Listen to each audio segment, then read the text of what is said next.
I like it when authors or developers have like relatively unique design or um, authorial philosophies that they still defend to the death. They really believe in this unique thing they're doing, even if no one else is really trying it, and they're going to keep doing it no matter what.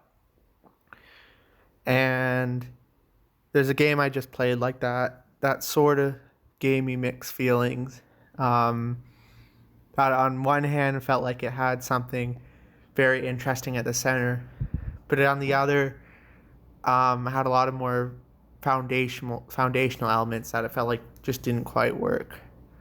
Um, and that's a game that didn't get too much attention called Mothmen 1966. This is by, I think it's just a team of two Argentine indie developers who are very interested in exploring this subgenre they didn't quite create, but they're kind of coining, called pixel pulps, which are basically these short, fast-paced visual novel-esque games with like pulp fiction-y vibes, not the movie, but more the genre, with um,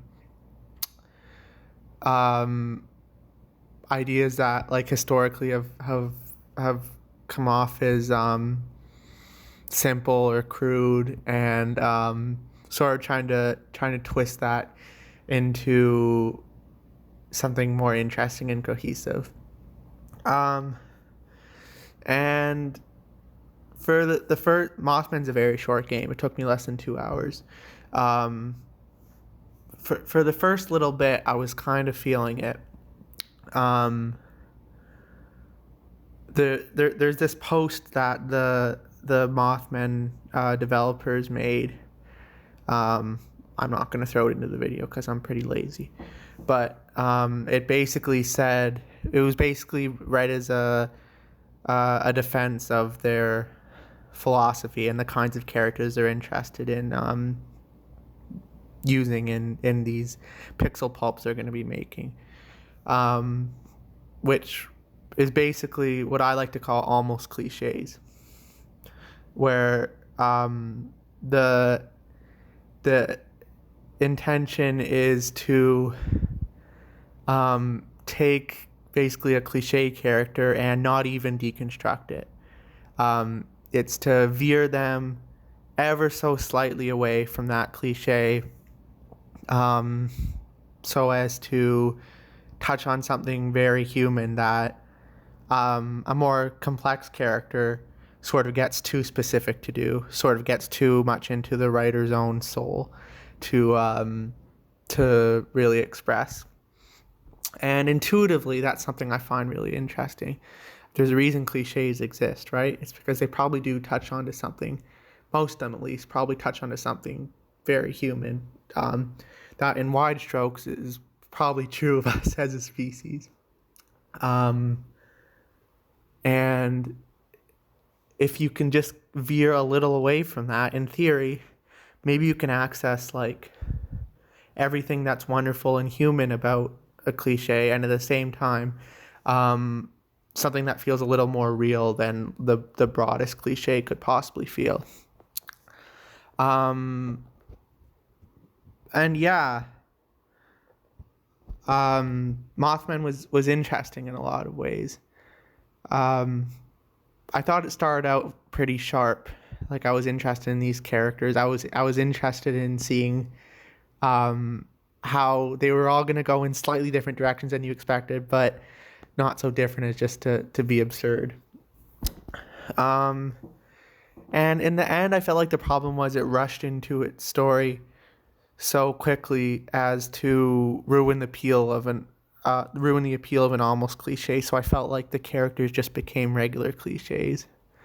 Um, and it's hard to speak about without spoiling the story because it's so short. But I'm wholly unfamiliar with like Mothman lore that a lot of people in the reviews seem to be more aware of.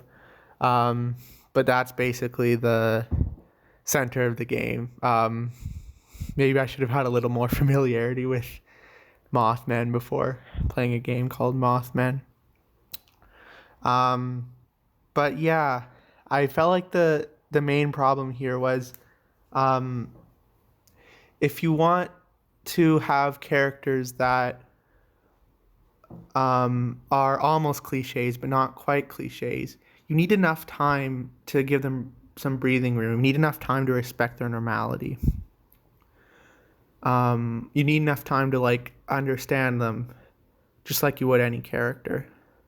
Just because you're drawing on something like a cliche that's broadly understood doesn't mean you have free reign to presuppose or to think your audience already knows everything about your characters without showing them or even telling them that.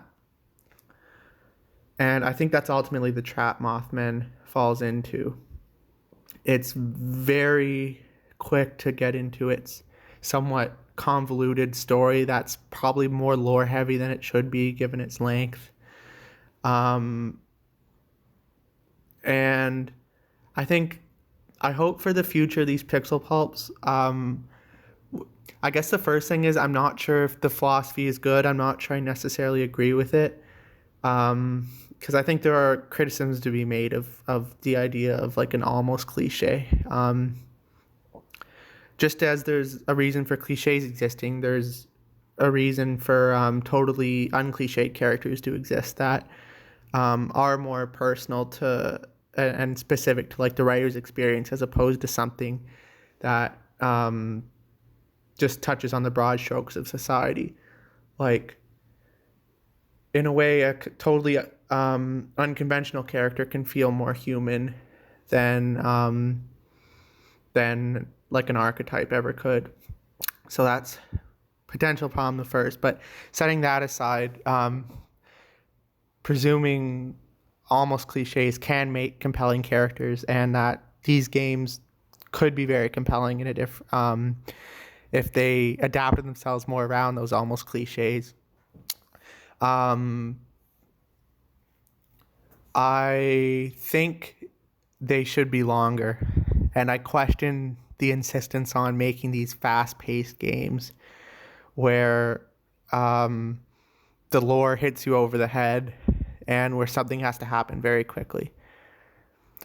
I think if you want to write characters like these, you need to give the audience time to appreciate them. And of course, I'm sure budget comes into play. The art is frankly beautiful, and I'm sure very time-consuming. Probably the most time-consuming part about Mothmen. But I think in the future, these games ought to be longer, so you can, so that if the designer's philosophy holds water, the audience would be able to appreciate it.